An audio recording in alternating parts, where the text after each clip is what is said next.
Մենք ընդամենը որպես ԵԱՏՄ-ի լիարժեք անդամ եւ երկիր, ով մտահոգված է ԵԱՏՄ-ի ճակատագրով, որովհետեւ մենք ուզում ենք, որ ԵԱՏՄ-ն լինի եւ ԵԱՏՄ-ն աշխատի, ԵԱՏՄ-ն գործի։ Ոչ թե օրինակ հապկի նման գործի կամ աշխատի, որովհետեւ այն ապրանքը, որը Արաբական Միացյալ Էմիրություններում վաճառվում է, Եվրոպական միության շուկայում վաճառվում է, Չինաստանում վաճառվում է, չի կարող, հնարավոր չի, որ չկարողանար վաճառվել Ռուսաստանի Դաշնությունում։ Հետևաբար, այստեղ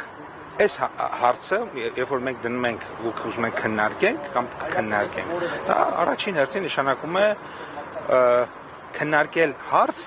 որի արդյունքում ԵԱՏՄ սկզբունքները կաշխատեն, որտեղ ԵԱՏՄ սկզբունքների չաշխատելը դա մենակ Հայաստանի խնդիր է, չի իմ կարծիքով։ Դա ողջ ԵԱՏՄ-ի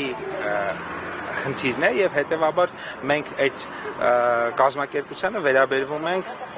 որպես մեր կազմակերպության եւ մենք չենք կարող այդ կազմակերպության որևէ չաշխատող մեխանիզմի նկատմամբ ունենանք չեզոք կամ կրավորական կեցվածք։